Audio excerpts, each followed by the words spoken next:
Bienvenue pour la 4e édition de notre NTI Talk. Nous avons le plaisir d'accueillir ce soir Anne-Laila Batel, directrice du groupe SOS Pulse, et le responsable de l'incubateur Oribi Village, situé à Cape Town en Afrique du Sud, Louis Prévost. Tout d'abord, merci à tous les deux d'intervenir ce soir pour présenter les activités de vos structures respectives et votre vision sur les enjeux de demain de l'entrepreneuriat à impact. Pour vous donner un peu de contexte, le groupe SOS est aujourd'hui considéré comme la plus grosse... Ah, Anne-Laila ne nous entend pas.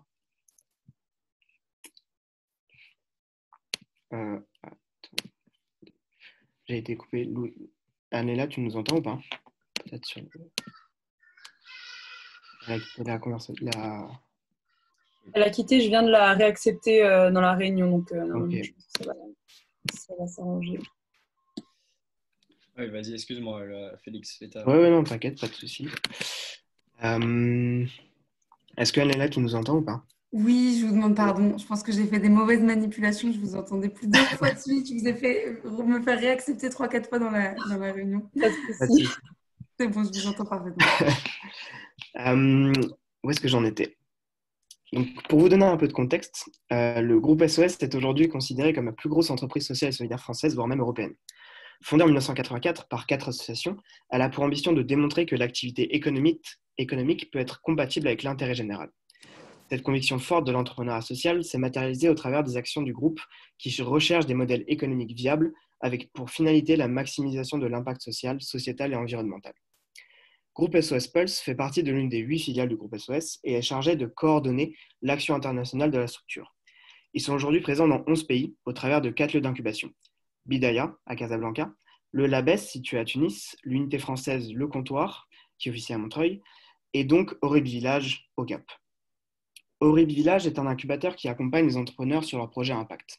L'une de ses spécificités est la volonté d'aborder les problématiques sociétales et environnementales en développant des programmes d'accompagnement, mais surtout en développant des écosystèmes résilients autour de thématiques identifiées comme clés dans le développement économique sud-africain. En 3 ans d'existence, ils ont su s'adapter au contexte, générer des synergies franco-sud-africaines et surtout créer une expertise sur leurs 3 verticales majeures, le tourisme, la sécurité alimentaire et l'entrepreneuriat féminin. L'objectif de ce soir sera donc d'aborder les différentes problématiques et enjeux auxquels font face Groupe SOS Pulse et Oribi Village, mais également de montrer les clés de leur réussite. Tout d'abord, la place de l'entrepreneuriat social et sa relation avec la sphère publique au sein des 2 pays, mais aussi la dimension internationale de l'impact généré par les 2 structures. Et enfin, comment un grand groupe français et une petite structure sud-africaine se coordonnent et s'appuient sur les forces respectives pour développer leur activité de manière efficiente. Bonsoir Anne-Laila, bonsoir Louis, merci d'être avec nous ce soir. Pour commencer, est-ce que vous pourriez nous dire un peu plus sur la genèse de vos 2 structures et les actions qu'elles mènent? Oui, je commence peut-être par une genèse du groupe SOS que tu as commencé à mentionner, Félix. Et ensuite, je parlerai de Pulse en particulier, ce qui fera une transition toute trouvée avec Louis. Donc, le groupe SOS, comme tu le mentionnais à l'instant, c'est une entreprise sociale. On reviendra, je pense, assez longuement après sur le principe de l'entreprise sociale. Et on a l'habitude de dire, comme tu le disais à l'instant, que c'est la première entreprise sociale européenne. Quand on dit ça, on fait référence, à son nombre de salariés, donc 21 000, et 2, à son impact qu'on évalue à 1,8 million de bénéficiaires. C'est un groupe qui étonne assez souvent et qui interpelle notamment par la diversité de ses activités. Il y a aujourd'hui 9 secteurs d'activité, donc je pourrais éventuellement vous dresser un panorama, mais qui sont tous très différents. Je pense que ce qui est assez intéressant, effectivement, pour comprendre comment est-ce qu'on en arrive à avoir une telle diversité d'activités, c'est d'avoir une approche assez historique. Donc le groupe SOS, il est né dans les années 80, donc en pleine épidémie SIDA. Et l'idée, c'était d'aider des personnes qui étaient malades du VIH ou qui avaient des difficultés en lien avec la toxicomanie. Et en fait, c'est 3 associations différentes qui aidaient ces publics-là sur trois thématiques différentes, qui étaient leur insertion professionnelle, leurs problématiques de santé et leurs problématiques de logement, et qui ont décidé de fusionner pour 2 raisons principales, et qui sont 2 raisons après qui sont restées un peu les vecteurs de croissance progressive du groupe, et c'est pour ça que j'insiste dessus. La première, c'était de dire, quand on se place du point de vue de l'individu, on ne peut pas considérer toutes les problématiques qu'ils rencontrent de manière interdépendante. C'est assez souvent des problématiques qui se cumulent et donc on doit avoir une approche holistique de ces problématiques. Sinon, le risque, c'est de laisser les individus avec un choix qui serait d'être bien hébergés et mal soignés ou l'inverse. Je caricature, mais voilà en quelques mots. Le deuxième principe, c'est un principe beaucoup plus économique qui partait du constat qu'il y a énormément d'associations qui ne vivent pas sur la durée en raison de problématiques de gestion. Et donc, l'objectif, c'était de mutualiser les fonctions support qui permettent d'avoir une solidité de gestion et de durer un peu. Et si vous voulez, selon ces deux logiques-là, elles ont présidé à la diversification croissance et soutenue des activités du groupe ces 30 dernières années. Donc, le groupe SOS a ouvert tout un tas d'établissements et dispositifs qui étaient destinés à des publics qui rencontrent des difficultés qui malheureusement souvent se cumulent, donc que ce soit la précarité, le handicap, le parcours migratoire, le placement par exemple pour les enfants qui sont confiés par l'aide sociale ou la justice, la perte d'autonomie pour les personnes âgées, etc. Et donc pour toutes ces personnes-là, le groupe SOS a développé une offre de services qui va du logement à l'insertion professionnelle, en passant par tout ce qu'on appelle les freins à l'emploi, la garde d'enfants, la mobilité, avec un volet important d'accompagnement social et sanitaire, puisqu'il y a deux secteurs qui sont la santé et les seniors qui ont été mis à l'honneur cette année avec la crise qu'on a connue. Et puis, depuis quelques années, 4 nouveaux secteurs que sont la transition écologique, la culture, l'action territoriale et le développement international dans lequel Paul s'inscrit. Et donc, je vous le redécrirai. Mais effectivement, je pense que l'objectif est assez important. L'objectif, c'est de démontrer tout simplement que l'efficacité économique peut être mise au service de l'intérêt général dans une diversité de domaines et que ça permet même de pérenniser les innovations. Et l'objectif, c'est aussi de ne pas opposer à la fois la qualité de service et la nécessité de mettre en œuvre un modèle économique. Et dernier point, je pense, qui est important dans le modèle et qui est assez distinctif, ce qui est assez distinctif, c'est le modèle, le fait que ce soit une entreprise associative, donc sans capital et sans actionnaire, avec une échelle de salaire par ailleurs qui est encadrée, une gouvernance collégiale et donc des résultats qui sont 100% réinvestis pour créer et pérenniser les innovations. Voilà, donc c'est un modèle qui a convaincu progressivement, mais je pense que c'était important d'avoir cette approche historique du groupe SOS parce que justement ça fait partie des tout premiers à avoir apporté la démonstration de l'existence d'une alternative et c'est un modèle dont on voudrait encourager le développement. Et c'est tout l'objectif de Pulse. Donc, ça fait une transition parfaite avec Pulse. Moi, je sais pas si j'ai pas entendu la partie introduction. J'imagine que j'ai été introduite. Je m'appelle Anne-Leïla Batel et je suis directrice générale de Pulse, qui est donc une organisation à but non lucratif qui a été créée en 2006 au sein du groupe, avec comme mission justement de soutenir ce modèle, le modèle de l'entrepreneuriat impact, comme levier d'un développement qui puisse être plus inclusif et plus durable. Et alors ça, on le fait au travers de nos lieux et de nos programmes. Félix, tu l'as mentionné, donc je ne vais peut-être pas revenir dessus. Et puis, Louis vous présentera plus particulièrement Oribi. Je pense que ce qui est intéressant, c'est de comprendre pourquoi est-ce qu'on fait tout ça. La conviction qui est à l'origine de Groupe SOS et qui est la suivante, que chacun et chacune peut devenir un acteur du changement dès lors qu'on lui en donne les moyens. Et donc, derrière cette conviction, il y a deux choses. Il y a un constat qui est le besoin croissant de diffuser le modèle de l'entrepreneuriat impact. Et on reviendra très largement sur ce constat et les différentes dimensions qu'il prend notamment en France et à l'international. Et un impératif qui est de le rendre accessible au plus grand nombre. Et donc ça veut dire de développer des programmes qui soient adaptés à certains publics, et notamment des publics qui sont sous-représentés dans la création d'entreprises et éloignés des trajectoires entrepreneuriales. On développe des programmes pour les femmes en Seine-Saint-Denis, par exemple, les femmes entrepreneurs en Seine-Saint-Denis, pour les personnes réfugiées, etc. Et sur les territoires qui en sont plus éloignés. Et donc, ce qu'on fait à partir de nos 10 ans d'expérience via nos incubateurs et nos programmes, donc on a 4 incubateurs et une vingtaine de programmes, c'est qu'on modélise des kits méthodologiques qui nous permettent d'aller renforcer des acteurs dans des pays qui sont très, très éloignés. Je pense par exemple aux Balkans dans lesquels on est implanté, ou au Sénégal, on va renforcer des acteurs locaux pour leur permettre eux-mêmes de développer des programmes d'accompagnement à l'entrepreneuriat à impact. Et donc, ça fait peut-être une transition toute trouvée pour Oribi. Louis, je te laisse la parole si tu veux décrire Oribi. Merci pour cette belle transition, Anita. Bonjour à toutes et à tous. Je suis Louis Prévost, le responsable de l'incubateur donc Oribi Village à Cape Town, en Afrique du Sud. Oribi est l'un des derniers nés du groupe SOS et qui correspond à la volonté de Pulse de se développer sur le continent africain. C'est le premier incubateur en région subsaharienne. Les 2 premiers incubateurs en Afrique étant au Maroc et en Tunisie, donc des pays francophones. Oribi est le premier incubateur dans un pays anglophone en Afrique. Et on fait partie de ce développement en Afrique qui a été permis par un cofinancement de l'AFD. Dont nous avons bénéficié dès notre départ. C'est assez important parce qu'on a dès le départ eu des financements quand même assez importants qui nous ont permis de propulser Oribi très rapidement. Ça fait maintenant 2 ans et demi qu'on a commencé nos programmes et c'est des programmes qui sont déjà très avancés en termes d'impact, en termes de nombre de bénéficiaires. Donc on se focus sur, oui, l'entrepreneuriat social, mais on va voir et on va en parler plus longuement, j'en suis certain dans ce colloque, que l'entrepreneuriat social, l'impact change et adapte sa définition en liaison avec le pays où l'on en parle et le pays où l'on développe ces initiatives.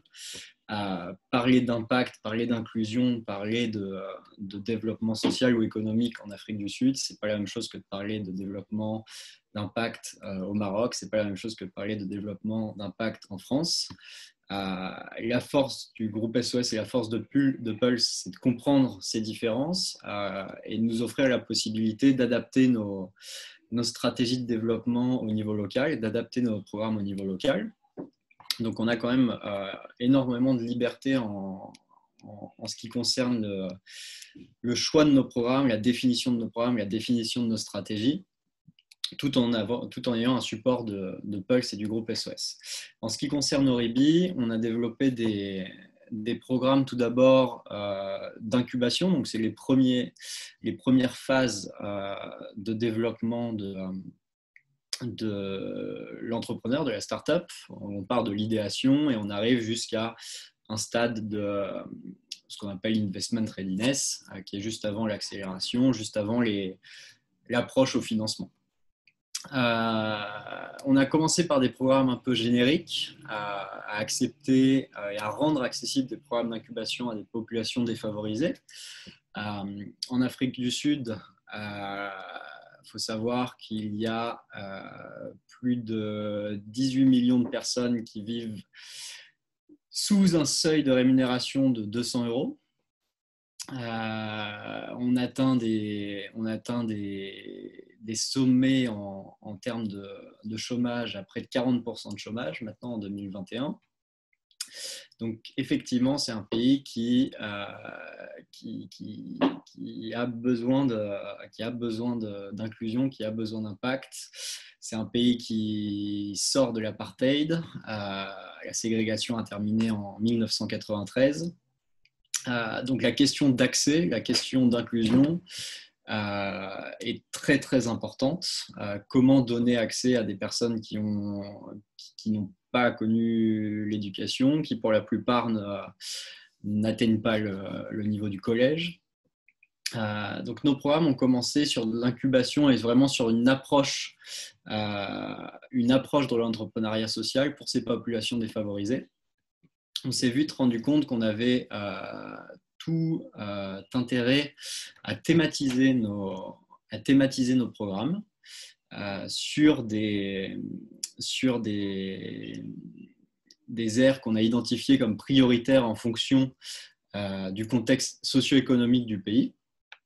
Et on en a identifié 2 pour commencer, qui étaient le tourisme et le système alimentaire, la sécurité alimentaire. Donc ça, c'est nos 2 programmes phares. On a commencé il y a 2 ans avec le support de 6 entrepreneurs dans les premières promotions sur des programmes de 6 mois. Maintenant, on est cette année à 23 entrepreneurs par promotion sur des programmes de 9 mois. Et des niveaux d'entrepreneurs qui sont bien plus élevés et qui ouvrent de réelles opportunités économiques, de réelles opportunités d'emploi pour les populations défavorisées. La deuxième particularité d'Oribi Village, c'est qu'on se concentre sur ce qu'on appelle la First Mile Economy. Donc, c'est un concept qu'on a déployé autour de toutes ces discussions du bas de la pyramide. En général, on parle des populations défavorisées, on dit qu'elles viennent du bas de la pyramide. Nous, on essaie un peu de renverser cette pyramide. D'habitude, le bas de la pyramide, on les appelle le last mile businesses. Donc, c'est tous ces business qui touchent en dernier les populations défavorisées. Nous, on renverse le concept de la pyramide, on commence par le bas et on crée ce concept de First Mile Economy pour permettre le développement de l'économie des townships, création d'écosystèmes et création d'opportunités et surtout création de confiance autour d'acteurs qui d'habitude n'ont pas de visibilité, qui d'habitude n'ont pas de formation, qui n'ont pas de traction proof, etc. etc. Et donc voilà pour nos programmes, un programme food, un programme tourisme et un nouveau programme sur l'entrepreneuriat féminin. Merci beaucoup pour vos présentations.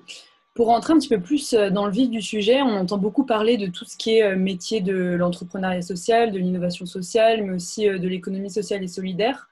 Mais au final, c'est des notions qui sont un petit peu floues pour certains d'entre nous et pour beaucoup, je pense. Du coup, j'ai pas mal de questions. Déjà, est-ce que vous pourriez nous expliquer ce que c'est que l'entrepreneuriat social en tant que tel, en quoi ça peut servir l'intérêt général, puisque les deux sont assez liés, comment ça s'est développé en France. Donc là, c'est plutôt tourné pour Anne-Leila, mais on parlera de l'Afrique ensuite. Et quelles contraintes ça a pu rencontrer? Alors, je peux peut-être prendre la parole. On te laissera, enfin, je peux faire l'approche un peu générique et française. Et Louis, tu pourras compléter avec des exemples un peu plus circonstanciés à l'Afrique du Sud. Donc, je m'excuse par avance parce que pour ces différentes questions-là, il peut y avoir un côté un peu cours magistral. Donc, je vais essayer de passer assez vite sur les notions un peu théoriques pour arriver assez vite aux exemples concrets qui sont sans doute ce qui vous intéresse le plus. J'ai pas vos caméras les uns et les autres, mais j'en vois quelques-uns qui ont l'air de m'encourager dans ce sens. Alors, sur la définition de l'entrepreneuriat social, en fait, il y a des définitions régionales et avec des angles selon les différentes traditions. Assez schématiquement, les anglo-saxons, ils privilégient une approche qui est assez économique, qui considère l'entreprise sociale comme une entreprise en fait, à but non lucratif qui va commercialiser des biens et des services. Donc, c'est la commercialisation de biens et de services par des organisations non-profit. Il y a la version européenne qui privilégie, pour faire très, très simple, une approche plus juridique et qui renvoie plutôt à des spécificités organisationnelles, la mission, le fait de mettre un collectif au service d'une mission, etc. Et j'ajouterai un peu une troisième option qui est l'approche un peu orientale, avec notamment le social business qui a été popularisé par Mohamed Younous et qui insiste là beaucoup plus sur le mode de financement et la capacité à s'autofinancer. Et donc dans ce cas-là, l'entreprise sociale, l'entrepreneuriat social se définit comme une entreprise au sens large, quel que soit le statut, avec un objectif d'intérêt général, mais surtout dont les résultats sont 100% réinvestis au service de ce projet. De ce point de vue-là, on peut considérer que c'est une notion un peu plus pragmatique. C'est aussi une vision qui est déplorée par une partie du secteur qui considère que ce glissement-là vers un mode de financement hybride, c'est un mouvement qui est parfois choisi, mais la plupart du temps subi, et qui résulte globalement du rationnement des ressources publiques, dans une visée de rationnement des déficits, d'une orientation globalement pro-marché, et avec le risque à terme de remettre en cause aussi le caractère profondément non marchands de la protection de l'action sociale, etc., telles qu'elles ont été construites historiquement. Voilà, donc tout ça pour dire que derrière ces débats, c'est des débats scientifiques sans fin, il y a beaucoup d'idéologie et souvent une utilisation presque politique en fait, de la recherche académique. Mais donc, pour revenir sur des éléments un peu plus concrets et donc peut-être la construction historique que je mentionnais à l'instant, donc l'histoire de à la fois l'économie sociale et solidaire et ensuite l'entrepreneuriat social. Vous me dites si je suis un peu trop longue, hein, n'hésitez pas à me faire accélérer. Donc ouais, pour l'historique de l'ESS, on peut remonter au Moyen-Âge si on veut regarder les toutes premières coopératives. Je crois que la première qui a été recensée, elle date du XIIIe siècle, c'est les fruitières comtoises. L'objectif, et c'est un peu une préfiguration de l'économie sociale, puisque en gros, c'était des producteurs de fromage qui mettaient en commun leur outil de travail et leur force. Ensuite, dans les grandes étapes, et je m'engage à aller très vite là-dessus, il y a l'après-guerre, avec globalement l'émergence de l'État-providence et l'État qui devient dépositaire de l'intérêt général, mais toujours une vision dans laquelle on a d'un côté l'économie marchande, qui est la seule productrice de richesse, et qui est ponctionnée par l'État pour mettre en œuvre une solidarité. Et donc, de ce point de vue-là, les années 70 constituent un peu un tournant avec justement le décloisonnement de ces deux approches et le fait de ne plus les considérer comme des approches qui s'opposent. Et ça s'inscrit aussi dans un contexte où l'État fait face à tout un tas de limites. Donc, on a besoin d'initiatives pour venir répondre à des nouvelles exigences en matière de qualité de vie et de besoins des populations. C'est l'apparition du chômage de masse, la prise de conscience de l'impact environnemental des activités économiques, à l'échelle plus large, le développement de l'altermondialisme et la réorganisation des relations qui étaient établies entre les pays du Sud et du Nord suite à la décolonisation. Bon, voilà, tout ça va venir nourrir l'émergence d'une économie un peu plus solidaire. J'ai noté par exemple la première boutique de commerce équitable qui date de 1974 en France. Bon, ça, c'est pour donner un peu des éléments de repère. Si on se concentre sur la période un peu plus contemporaine, ça fait grosso modo 30 ans que cette façon d'entreprendre, elle fait parler d'elle à travers des succès qui créent de l'emploi local, apportent des réponses aux besoins sociaux qui sont plus ou mal satisfaits par l'État, etc. Et plus récemment, peut produire des services qui sont favorables à l'environnement. Je peux citer comme exemple Phoenix, par exemple, qui a été incubé dans un des incubateurs de Pulse, que vous connaissez sans doute, puisqu'il lutte contre le gaspillage alimentaire, et c'est une des success stories. Ils ont levé notamment il y a quelques années 15 millions d'euros pour soutenir leur déploiement, qui est absolument fantastique. En quoi est-ce que ça peut servir l'intérêt général? C'était ça la dernière question. J'espère que je n'en oublie pas. Et ben, c'est la vocation même de l'entrepreneuriat social que de venir répondre à des besoins sociaux qui sont soit pas satisfaits du tout, soit mal satisfaits par l'État et ou le secteur marchand. Donc, l'idée derrière ça, c'est qu'il faut répondre aux besoins essentiels des citoyens, si possible, quel que soit leur revenu, et avec un modèle économiquement viable, dans le sens qui ne s'appuie pas uniquement sur les deniers publics. Et ça, c'est intéressant à au moins 2 titres. D'une part, c'est raisonnable compte tenu de l'évolution des deniers publics, ça c'est ce à quoi je faisais référence là à l'instant. Et par ailleurs, ça peut aussi être vertueux, justement, que d'autres acteurs puissent apporter une partie de la solution. Ça peut même éventuellement être sain. Ce qu'il faut, c'est prouver qu'on répond mieux à tel besoin au meilleur coût et que c'est en exprimant l'équation de cette manière qu'on crée justement les conditions de l'innovation. Donc ça, c'était pour répondre un peu à comment est-ce que ça s'inscrit par rapport à l'action publique. Après, moi, j'ai tendance à penser que cette vision, enfin, le premier point, il est évident, mais cette vision économique, je la trouve un peu réductrice et je pense que c'est peut-être là où je peux donner des exemples le plus parlants possible sur en quoi est-ce que c'est vertueux et en quoi est-ce que ça crée les conditions de l'innovation pour aller un peu plus loin que ce que l'État peut faire via ces délégations de services publics, etc. Je peux vous donner différents exemples. Ça dépend un peu du temps. Combien de temps est-ce que On est bon de toutes les manières, on va se prendre un temps pour les questions à la fin si besoin. J'ai des exemples d'innovation sociale via Ouais, l'entrepreneuriat, j'en ai peut-être que ce à serait foison. Donc, intéressant, avant de passer euh, sur Louis, c'est plus en fait qu'est-ce qui fait vraiment la spécificité de l'entrepreneuriat social en France.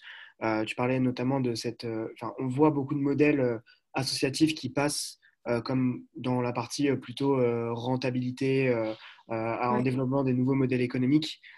Et ça, c'est assez intéressant de voir qu'en fait, il y a à la base des subventions publiques pour servir l'intérêt général, mais que le Mm. nouvel enjeu aujourd'hui dans l'ESS, c'est de aller plus loin et de créer des écosystèmes qui sont résilients économiquement parlant.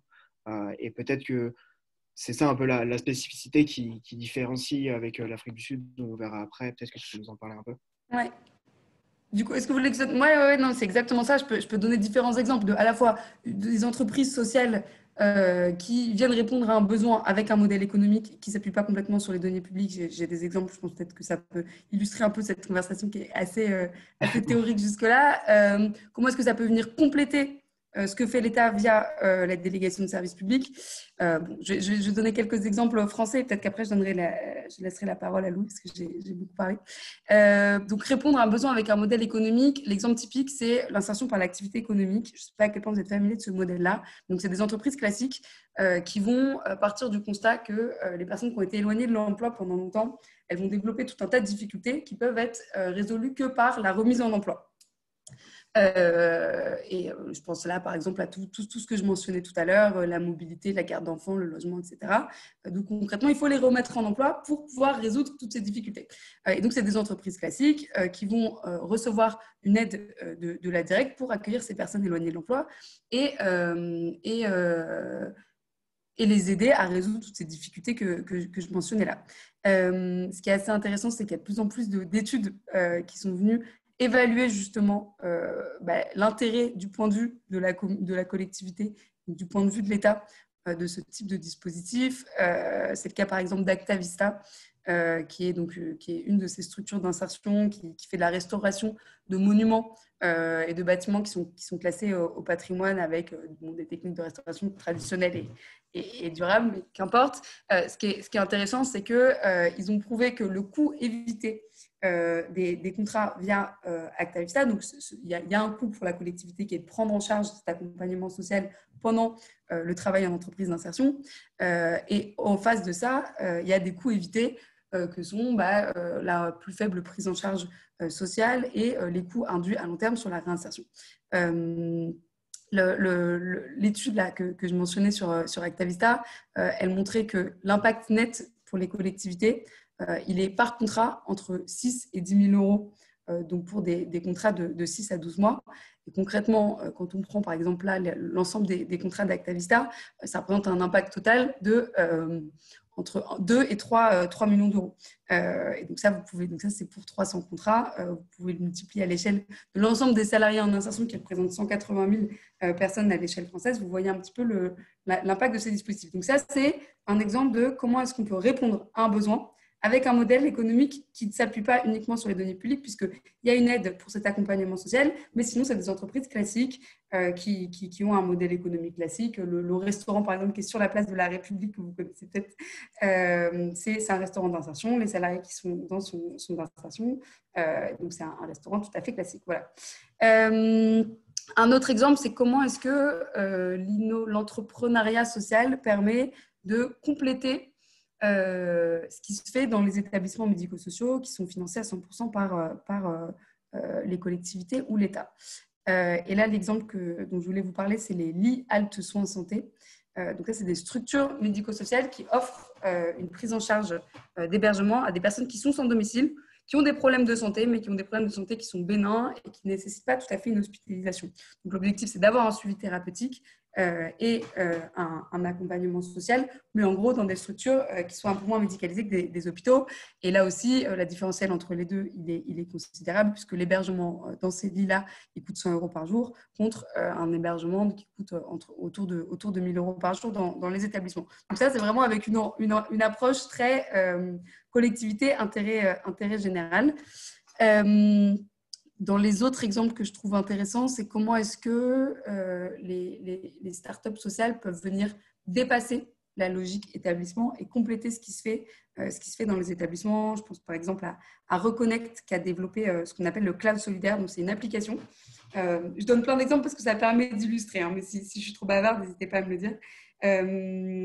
Reconnect, c'est une application qui permet de digitaliser les papiers des sans-abri avec le constat que les sans-abri, par définition, ont des difficultés à mettre à l'abri leurs papiers et que ça pose un énorme problème de non-recours aux droits avec 30 à 40% de la population sans-abri qui ne bénéficient pas des droits dont ils pourraient bénéficier parce qu'ils perdent leurs papiers. Ça, c'est d'un côté. Et de l'autre côté, on a des travailleurs sociaux qui passent leur vie, concrètement, à ressaisir des données qu'ils ont déjà saisies. Je crois qu'ils ont évalué que c'était 30% du temps des travailleurs sociaux qui consistait à ressaisir des données qui avaient déjà été saisies, parce qu'on imagine bien que les populations sans-abri, elles passent d'un centre à l'autre, et donc on passe son temps à ressaisir des données. Voilà. Et donc, ce Cloud Solidaire, c'est une start-up. C'était initialement 2 jeunes ingénieurs qui ont lancé ce projet-là. Et en fait, petit à petit, le cloud solidaire s'est développé. Ils se sont mis à développer en fait finalement des logiciels métiers pour l'ensemble du travail social, parce qu'il faut imaginer, enfin je pense que vous l'imaginez, mais probablement que vous le sous-estimez, que la transformation digitale des établissements médico-sociaux, elle est très très très très faible. Concrètement, ils fonctionnent encore avec des papiers. Et donc aujourd'hui, ce qu'ils sont en train de faire, c'est assez révolutionnaire, c'est qu'ils ont développé un logiciel métier pour l'ensemble des travailleurs sociaux qui va permettre de poser les premières bases de l'analyse prédictive.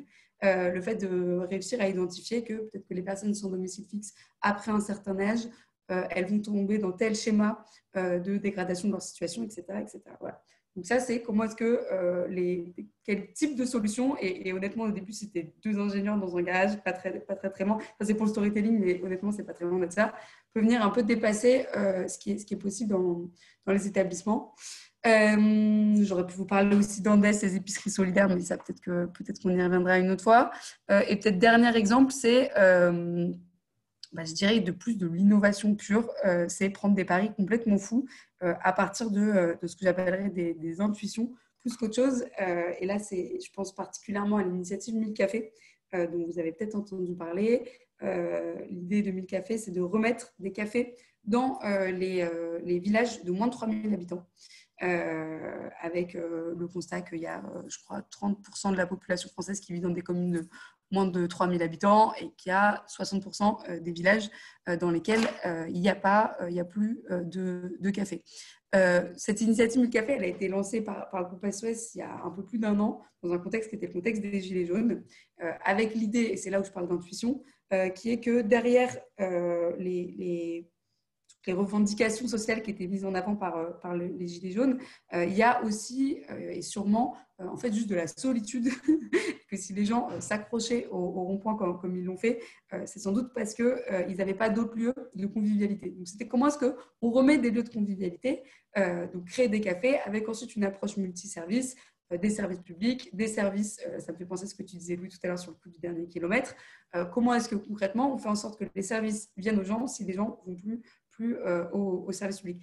Je vais m'arrêter là parce que je pourrais faire une liste à la Prévert. Peut-être que je reviendrai après sur les contraintes si vous voulez, pour laisser un peu la parole à Lou. Mais voilà, je pense que c'est assez intéressant de comprendre pourquoi est-ce que et si un groupe comme le groupe SOS peut lancer des initiatives comme le café, c'est justement parce que c'est pas l'État et parce que ça demande énormément d'audace de lancer un projet pareil et qu'aucune collectivité pourrait se permettre de le faire.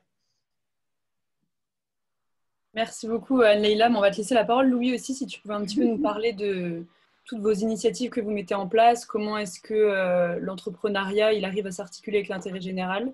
Donc, je te laisse la parole. Merci beaucoup. Tout d'abord, je vais peut-être commencer par...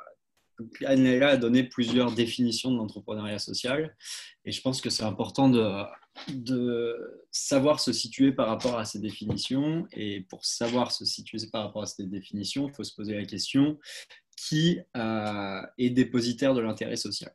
Est-ce que c'est l'État? Est-ce que c'est la population? Est-ce que c'est les entreprises? Est-ce que c'est les corporates? En Afrique du Sud, et comment les besoins primaires des populations, tout d'abord les besoins primaires, ensuite les besoins plus normaux, sont assouvis pour la population. En Afrique du Sud, on a donc cet historique de l'apartheid, de la ségrégation entre les Noirs et les personnes de couleur, qui s'est terminé en 1993. Et depuis 1993, il y a donc eu une ouverture de l'économie et des potentiels pour les populations de couleur, que ce soit colored, comme on les appelle ici, ou black, et une attraction énorme des ONG. Qui ont tout de suite pris le pas sur la satisfaction des besoins des populations dites minoritaires, qui étaient les plus défavorisées, les populations de couleur.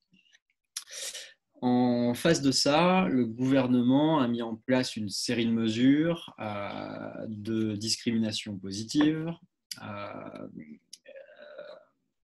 dirigées pour bien évidemment inclure économiquement, socialement les populations qui étaient auparavant ségrégées. Donc il y a ce premier point de la discrimination positive et des Black Empowerment Economy. Et il y a une volonté d'éradiquer la pauvreté, une volonté d'éradiquer les inégalités, mais il y a une réalité qui est que l'Afrique du Sud est le pays le plus inégalitaire du monde, devant le Bangladesh. Donc on a vraiment une opposition qui est très claire. Villa Ferrari versus bidonville, pas d'eau courante, pas d'accès à la nourriture, malnutrition, plus d'un enfant sur deux souffre de malnutrition en Afrique. Donc des besoins primaires qui ne sont pas du tout satisfaits. Face à ça, le gouvernement a récemment, en 2012, mis en place un plan de développement national. Et ce plan de développement national était assez clair et assez ambitieux, éradiquer totalement la pauvreté d'ici 2030. Donc 2030, c'est dans 10 ans et ça a commencé en 2012, ce plan. Pour vous donner une idée juste par rapport au chômage, en 2012, le chômage était à 20%. Et ils avaient à 25%, pardon, et ils avaient une cible à 6% en 2020. Aujourd'hui, on n'est pas à 6%, on est à 39% de chômage sur la population générale et près de 60% chez les jeunes de 18 à 25 ans.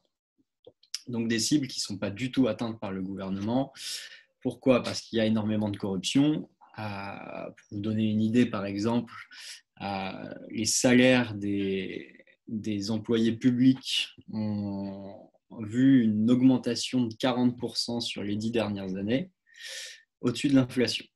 Donc il y a énormément d'argent qui est dans l'État, mais l'argent ne va pas sur le développement d'accès aux besoins primaires pour les populations. Donc il y a un peu cette dualité entre l'action positive et la discrimination positive, cette volonté d'éradiquer la pauvreté, mais en même temps beaucoup de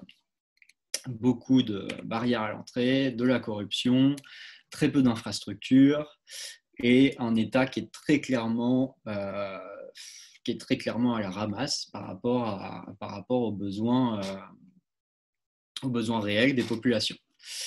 Partant de ce constat, il y a deux solutions. La solution de réponse d'urgence, qui est celle qui est mise en place depuis des années en Afrique, qui est la réponse des organisations non gouvernementales.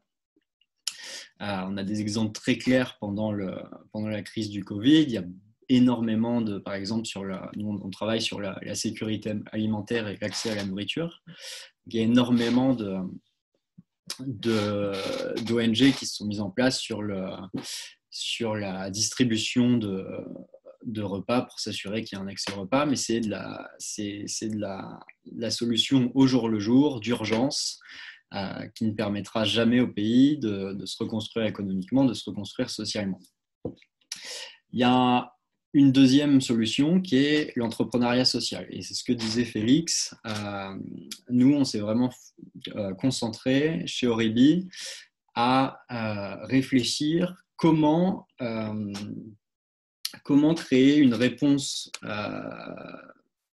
écosystème, création d'un écosystème résilient sur le long terme et apporter des solutions qui sont un peu plus systémiques, qui ne sont pas des solutions d'urgence, mais qui sont des solutions vraiment où on prend en considération tous les paramètres du système, que ce soit la législation, que ce soit les tendances économiques, que ce soit les différents contextes sociaux, etc. etc.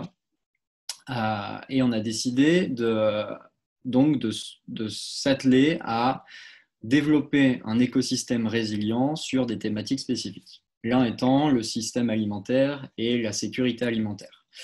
Comment on a décidé de mettre ça en place ?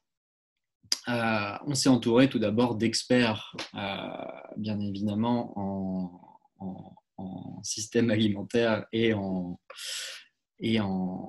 accès à l'alimentation, en agriculture, etc., pour vraiment renforcer notre savoir et notre expertise sur ce domaine. Et ensuite, on a décidé de prendre un maximum d'entrepreneurs qui travaillaient à différents niveaux de la chaîne de valeur du système alimentaire. Donc, on a décidé d'avoir des entrepreneurs qui se concentraient sur la production, donc des solutions agricoles, des solutions de production, des solutions d'agrégation, etc.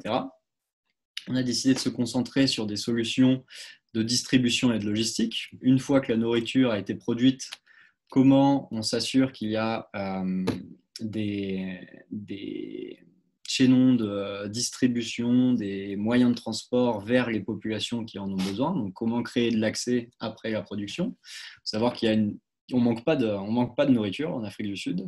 C'est un pays qui est très très fertile en termes de production de fruits, de légumes et de bétail.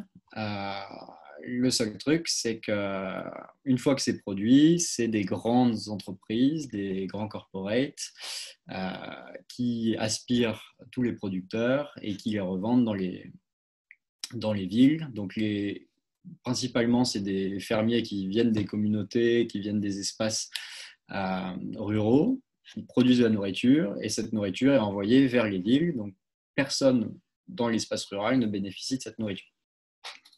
Donc, c'est vraiment, pour nous, c'était important de travailler sur ces solutions de distribution qui permettaient vraiment un accès plus grand à ces solutions. Et dernier point sur lequel on a voulu se concentrer, c'est tout ce qui est solutions B2C, B2B et restauration, produits innovation, donc toutes les solutions qui ont un accès direct aux consommateurs. Avec ces trois verticales, on peut reproduire l'ensemble du système alimentaire et on a 23 entrepreneurs qui travaillent à différents échelons de ce système alimentaire. Donc, on peut faire des combinaisons, on peut créer des collaborations, on peut tester des systèmes alternatifs au sein de notre incubateur en connectant nos entrepreneurs et leurs différentes expertises afin tout simplement de tester des solutions guidées par nos partenaires et les experts qui nous suivent, guidées par les différents rapports gouvernementaux, les différents rapports des ONG comme WWF, etc. On teste. On a 9 mois pour tester différentes combinaisons d'un système alimentaire qui serait plus durable, qui serait plus rentable, qui serait créateur d'emplois, qui serait bénéficiaire d'un accès plus important à de la nourriture pour les populations les plus défavorisées. Donc ça, c'est vraiment notre approche. C'est une approche systémique et écosystème. Plutôt que de voir l'entrepreneur social comme une solution, on voit des entrepreneurs sociaux comme des potentiels pour créer différentes solutions au niveau d'un écosystème pour ensuite apporter une solution sur le plus long terme. De manière plus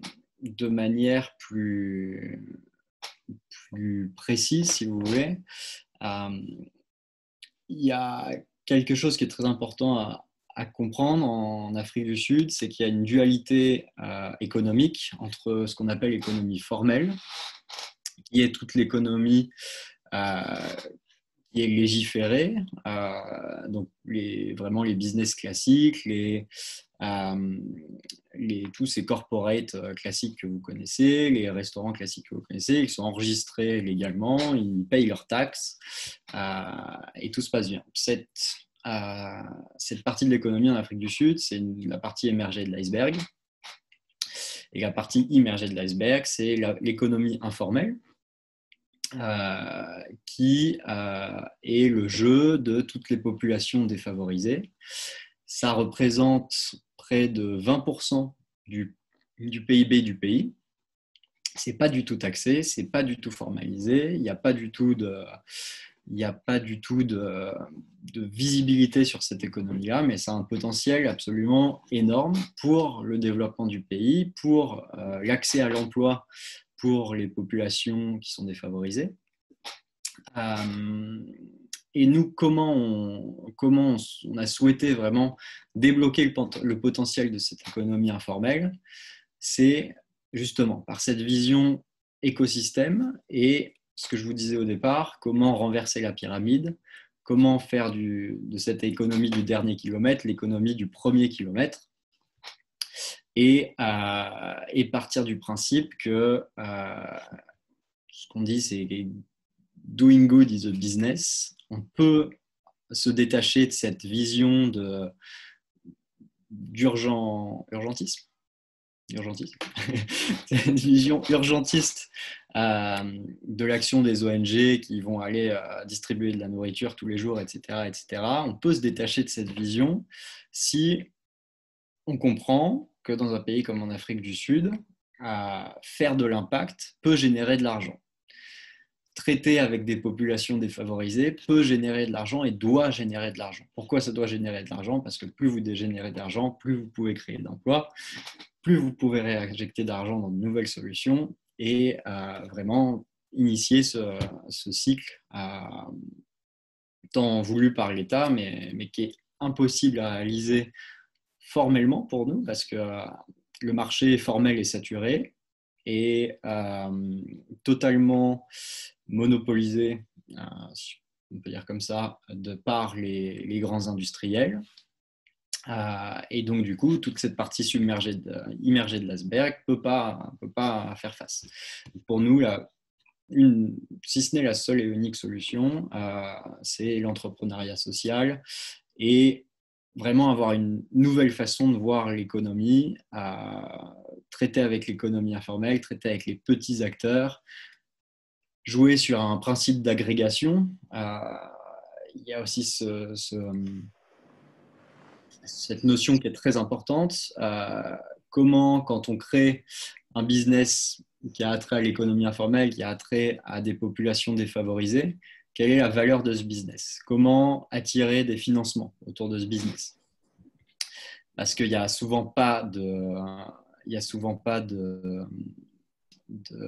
track record, il n'y a souvent pas de possibilité de vraiment prouver le business model avec des data, parce que c'est des personnes qui vont travailler sur WhatsApp, c'est des personnes qui vont travailler vraiment au jour le jour, à la vente, qui vont faire du chiffre, mais il n'y a rien qui est formalisé, il n'y a aucune data qui est traitée. Donc comment attirer la confiance autour de ces acteurs, autour de ces nouvelles solutions? Pour nous, l'incubation est fait d'agréger plusieurs solutions ensemble dans un même endroit. Nous, on fait ce travail de collection de data pour les business et on dit, OK, si vous travaillez avec un fermier qui produit 1000 kilos de tomates par mois, ça n'a aucune valeur pour aucun acteur commercial formel. Si on travaille avec une entreprise qui est capable d'agréger 1000 petits fermiers qui produisent 1000 kilos par mois, là, on est capable d'avoir un effet de masse, on est capable de réunir tous ces acteurs informels ensemble et de proposer des liens avec l'économie plus formelle et des solutions d'investissement, des solutions de développement économique. Donc, c'est vraiment, on parle très souvent d'un besoin d'action collective, d'un besoin de collaboration. C'est parfois un peu un écran de fumée et on se dit oui, on doit faire des partenariats, on doit penser collectivement. En Afrique du Sud, ça prend vraiment tout son sens et c'est un vecteur de valeur qui a un potentiel absolument énorme. On en est vraiment au début avec Oribi Village et c'est le premier incubateur qui se focus vraiment sur cette économie informelle, sur cette façon d'avancer par création d'écosystèmes. Et donc, on est vraiment heureux de comment ça se passe. On a beaucoup de success stories et on pense qu'il y a une opportunité économique vraiment très importante dans les années à venir. Peut-être pour terminer, comment est-ce que vous voyez un peu la relation entre les différents incubateurs? Anela, tu me parlais en fait, création de méthodologies qui peuvent être dupliquées sur aujourd'hui le continent africain, demain dans les Balkans, etc. Et peut-être dans quelques années autre part. Comment est-ce que ça s'articule un peu entre ces incubateurs-là, ces relations en fait d'une entreprise sociale en France qui a plusieurs incubateurs dans le monde adaptés à des cultures et à des schémas qui sont différents. De ce que dit Louis, c'est quand même la part de l'informalité est prépondérante, alors qu'en France, c'est d'autres contraintes. Ouais, je peux peut-être. Tu veux que j'initie la réponse, Louis, avec la casquette Paris, tu compléteras. Ouais. Si vous voulez, je pense que si on se place du point de vue des entrepreneurs, l'accompagnement qu'on peut leur donner, il repose sur des fondamentaux assez classiques, qui sont les fondamentaux que Louis mentionnait à l'instant, en tout début de sa présentation, donc la formation, l'expertise, etc. La différence, je pense qu'elle se situe pour Pulse beaucoup au niveau de la communauté. Et l'objectif d'avoir ces différentes échelles, c'est de pouvoir offrir à la fois une communauté locale pour soutenir les entrepreneurs et une communauté internationale. La communauté locale, évidemment, elle est indispensable. Elle est indispensable déjà pour donner confiance aux entrepreneurs, leur donner envie de se lancer dans une aventure pareille. Et puis aussi pour tout ce que Louis disait à l'instant, tenir compte des réalités du territoire et trouver des solutions pertinentes aux enjeux qui les façonnent, donc en s'associant aux acteurs de la grande distribution, etc. Mais c'est aussi le pari de la communauté internationale. Le fait d'avoir un réseau international d'incubateurs, ça permet éventuellement d'offrir de la visibilité au projet. On peut souhaiter à certains des projets que Louis mentionnait là, le fait de se déployer un peu plus largement en Afrique, donc permettre au projet de se lancer dans d'autres pays. Surtout, et le deuxième point, c'est ce que tu mentionnais là à l'instant, Félix, c'est le fait de capitaliser sur ce qui a marché. Donc d'arriver à identifier typiquement que chez Oribi, la thématisation, ça a fait ses preuves sur tel ou tel sujet. Bidaya au Maroc, ils sont particulièrement bons quand il s'agit d'accompagner leurs porteurs de projets dans la recherche de financement. Ils ont développé des outils de financement assez malins sous forme de prêts d'honneur, etc. Comment est-ce qu'on peut déployer ça plus largement, etc. Avec comme objectif global de créer l'échange de bonnes pratiques entre les structures, etc. Et aussi, ce à quoi tu faisais référence là, d'arriver à modéliser en quelque sorte des choses qui en gros, un peu le starter pack, qu'est-ce qui fonctionne bien quand il s'agit d'accompagner un entrepreneur social pour aller le mettre à disposition des territoires plus difficiles. Et c'est là où c'est comme ça que s'incarne la notion d'accessibilité dont je parlais tout à l'heure. C'est aussi l'accessibilité à des territoires plus difficiles. On a un projet, par exemple, qui s'est lancé cette année en Casamance, dans le sud du Sénégal. On a un projet dans les Balkans occidentaux, etc. Voilà. Donc, je pense que c'est vraiment ça qui est important. En fait, on parle beaucoup, par exemple, de la solitude des entrepreneurs. quand ils se lancent dans un projet, on parle assez peu, et je suis sûre que Louis ira dans mon sens, de la solitude des incubateurs et des accompagnateurs, des intermédiaires qui les accompagnent. Et on l'a vu particulièrement cette année dans le cadre de la réponse Covid. Comment est-ce qu'on fait pour accompagner des entrepreneurs quand on est tous confinés, par exemple. Donc, la digitalisation, par exemple, des programmes, ça fait partie des sujets sur lesquels on travaille tous ensemble. Et voilà, je pense que c'est typiquement dans des périodes comme celle qu'on a eue cette année qu'on voit la différence et qu'on voit dans quelle mesure ce réseau d'entraide peut faire la différence. Mais Louis, peut-être que je te laisse compléter si tu veux. Ouais, merci. Ouais, moi, j'ajouterais peut-être au niveau plus local et au niveau de l'incubateur, il y a vraiment des avantages réels à faire partie d'un groupe. Donc, bien sûr qu'il y a l'étendue du réseau, il y a l'étendue de l'infrastructure et de la connexion avec d'autres incubateurs, etc. Il y a les opportunités économiques. Moi, je vais très bien avec Oribi. Avoir les premiers financements pour un incubateur, de manière générale, c'est très difficile. En Afrique du Sud, c'est encore plus difficile parce que, par exemple, avec cette politique de Black Empowerment Economy, c'est un système à points. Donc, il faut cocher des cases, avoir des employés de couleur, avoir des bénéficiaires de couleur, si vous avez des employés handicapés, si vous avez des employés femmes handicapées de couleur, vous avez plus de points. C'est un système qui est très spécifique. Il y a plusieurs paramètres à jouer pour avoir le plus de points, pour avoir le plus de financement possible, en gros. Donc, en tant que nouvel acteur français,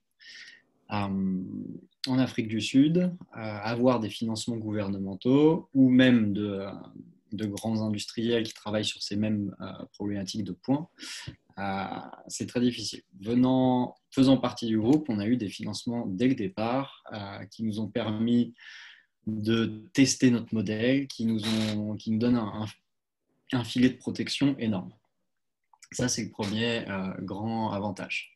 Le deuxième avantage, je pense, c'est au niveau de l'impact par le réseau et de l'adaptation des programmes, de l'adaptation des ressources, de l'adaptation des outils. Effectivement, on est beaucoup plus agile, beaucoup plus réactif parce qu'on est plusieurs à réfléchir sur des mêmes sujets de manière coordonnée.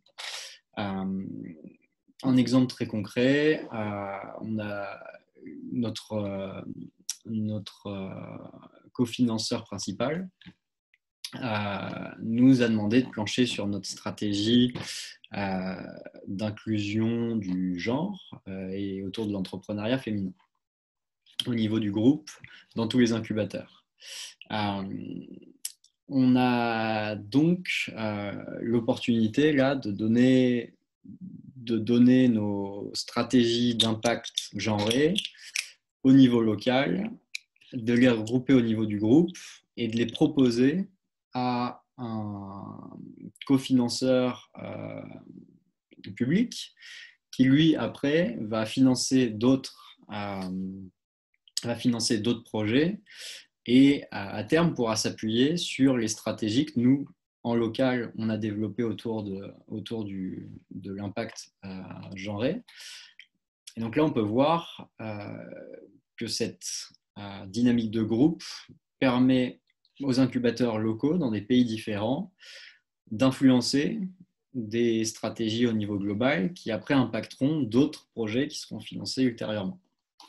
Ça, c'est vraiment en ayant la perspective globale, mais je trouve que c'est assez important de le dire et de le savoir.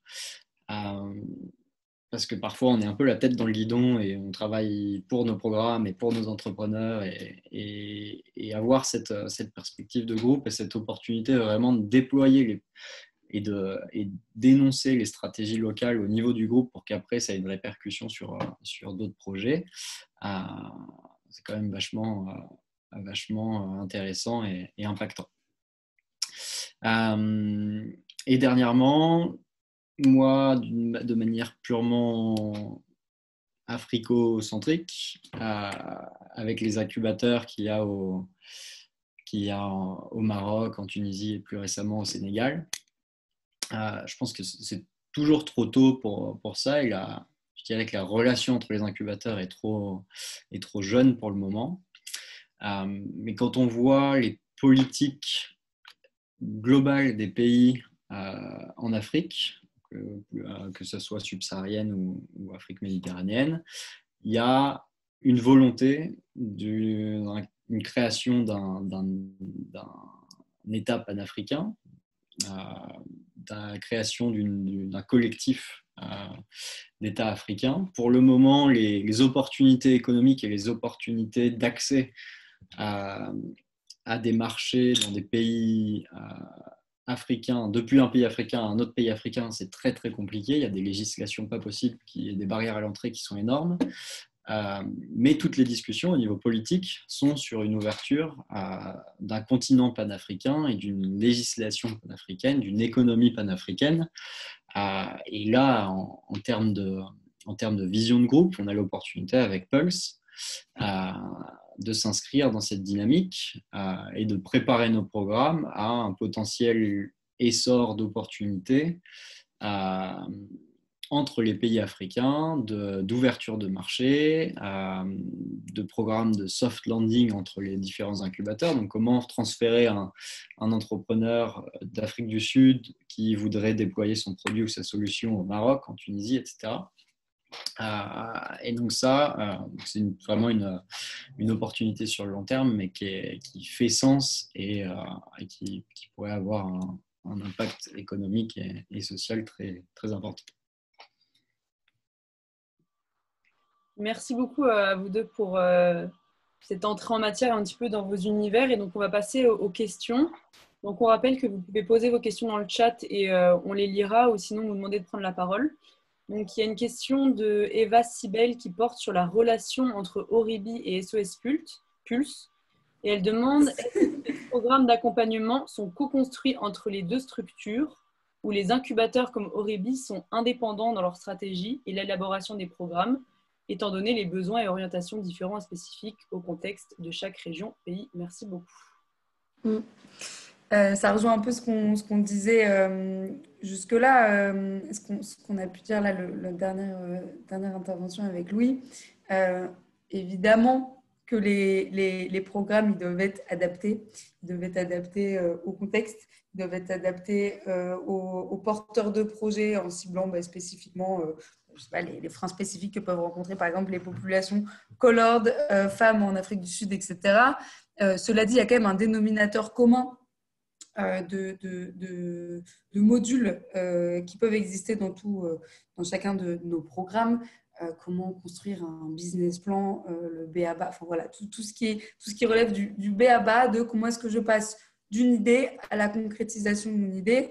Et ben là-dedans, il y a énormément de choses qui fonctionnent de la même manière dans plein de pays. Et donc, il y a comme objectif de formaliser ce qui constitue ce dénominateur commun, et deux, le fait de cibler des problématiques qui sortent un peu du dénominateur commun et qui peuvent intéresser effectivement différents programmes. Donc là, Louis mentionnait l'approche genrée, par exemple, qui est un sujet auquel on donne une attention de plus en plus importante. Et il n'y a aucun pays qui fait exception de ce point de vue-là. Les femmes sont sous-représentées dans la création d'entreprises et font face à des freins spécifiques. Malheureusement, il y a peu de pays qui font exception de ce point de vue-là. Voilà. Il y a d'autres sujets peut-être sur lesquels je pourrais revenir après qui relèvent d'ailleurs de la partie un peu contrainte à laquelle je n'ai pas trop répondu tout à l'heure, et notamment la partie financement, qui fait partie des contraintes très très fortes, des difficultés principales auxquelles les entrepreneurs sociaux font face. Et donc sur la création d'outils de financement, par exemple, là aussi on va particulièrement s'entraider, et ça fait partie des sujets sur lesquels on pourra revenir.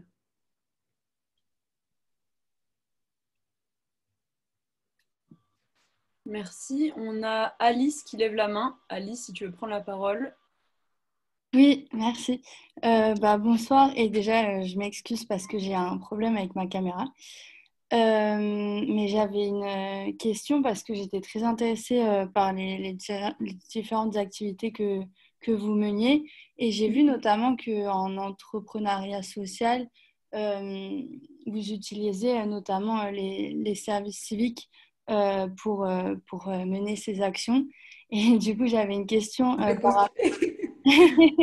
On a Pourquoi plusieurs offres en ce moment, hein. N'hésitez pas à les regarder, on a des offres en ce moment. ma question, c'était justement par rapport au Covid. Est-ce que vous arrivez à envoyer à l'étranger ou c'est plutôt en France?